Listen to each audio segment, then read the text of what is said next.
Now, India has once again made a fresh request to the United States for the extradition of David Coleman Headley as well as Headley and Rana, wanted for their roles in the 26/11 Mumbai attacks. Andrew McCabe, who is the Deputy Director of the Federal Bureau of Investigation, the FBI, visited India earlier this month, met with senior NIA officials here. The NIA, which is probing the conspiracy behind the 2008 Mumbai attacks, has raised the extradition matter yet again, stating that several requests in the past for the custody of both men have gone unheeded. The FBI has, though, assured India of looking into the matter. Hindustan को कौन से सबूत की जरूरत है पाकिस्तान के खिलाफ? कभी अमेरिका के आगे, कभी यूएनओ में कहीं कहीं सबूत मांगता है, सबूत देता। पता नहीं हिंदुस्तान क्यों इतना कमजोर है।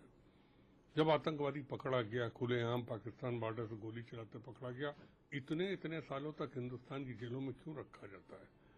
क्यों नहीं स्पीडी ट्रायल होता? नेताओं पे तो स्पीडी ट्रायल की बात सब मीडिया भी कहती है, अदालतें भी कहती है। आतंकवादी पे क्यों नहीं मीडिया से स्पीडी ट्रायल होगा?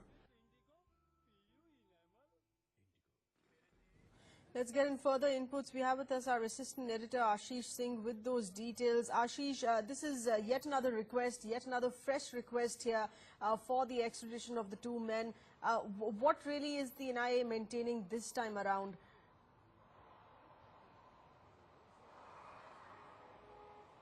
See, the National Investigating Agency of India has several times requested the FBI, the Federal Bureau of Investigation of the United States, which basically was the premier agency which tried David Coleman Headley and Headley and Rana.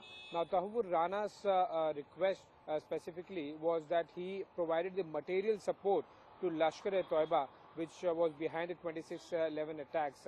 And David Coleman Headley was someone who has planned and done the recce in Mumbai, on the basis of which the 26/11 attacks were carried out by Lashkar-e-Toiba. Now, if you see the entire the episode, in last 1.5 months, there have been series of bilateral talks between the top officials of the national securities, both from India and US. And the Indian NSA, Ajit Doval, visited US last month, and the US NSA, General McMaster, visited India a couple of days ago. And keeping these bilateral talks as far as the security officials of the NSA are concerned, India is basically trying to create little more pressure on USA. There have been several requests earlier, but all these requests by the NIA to the FBI have gone unanswered. Right, but there's a renewed attempt here on this, also keeping in mind the double jeopardy clause in the US law, which actually prohibits punishment for the same crime twice. So this is a renewed attempt with a different stance. Let's get in more technical details here on this. We have Special Public Prosecutor Mr. Ujjwal Nikam with us on the phone line. Appreciate you being with us.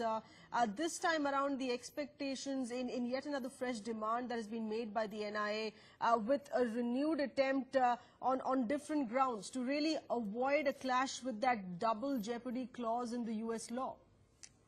See, first of all, we have to consider on what grounds the NIA has asked for the extradition of David Headley. This is the first thing. If NIA has assigned any other ground which was not considered by US court, then certainly NIA is justified. But if NIA's request based on the same ground, that is the same offenses which David Headley has committed, then I think it's very difficult to ask for, because there is an agreement between David Headley and the US government.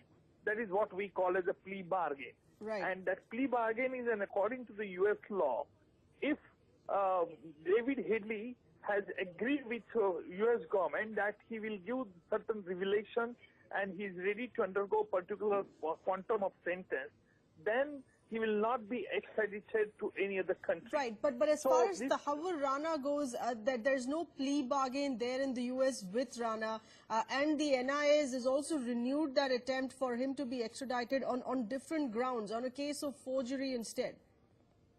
Rana's case is altogether different. Let me make it very clear, because you see, we have taken the evidence of Mr. David Headley. So far as Rana's case is concerned, certainly NIA will be justified in asking for the extradition of Rana also. But Rana has already been sentenced also because he did not agree with the plea bargain. So if Rana's sentence is over in U.S. court, then certainly NIA can successfully bring Mr. Rana here.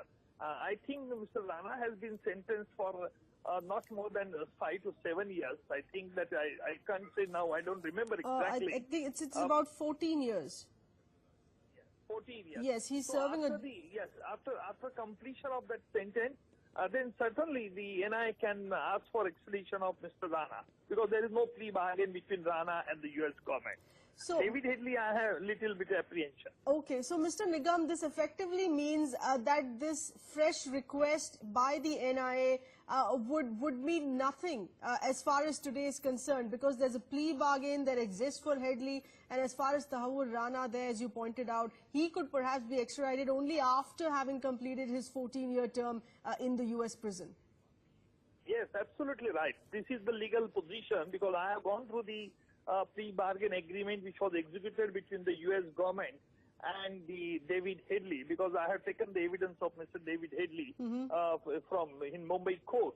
So that evidence was running in the marathon for about 8 days. So this is the legal position at present. So what do you think, how effective is this fresh request that has been made by the NIA? With the position already being cleared, with the plea bargain of Headley, who would not be extradited here, with Tahawur Rana serving 14 years, could be extradited only after 14 years. So what's the impact here of this fresh plea of the NIA? Exactly, I don't know on what basis NIA has made this request, but quite possible it is also likely that NIA has made the claim in priority first in time. So there is no harm in asking and making the claim. But so far as after completion of 40, it is also quite possible that if Mr. Rana will be given such a concession so far sentence, and he will get rid of from the sentence. Okay. All right, Mr. Nigam, I really appreciate you explaining the technicalities here on this. Our assistant editor, Ashish Singh, has been getting us further inputs here on this as well. Ashish, what's the NIA maintaining here on what's different this time in putting in this fresh request?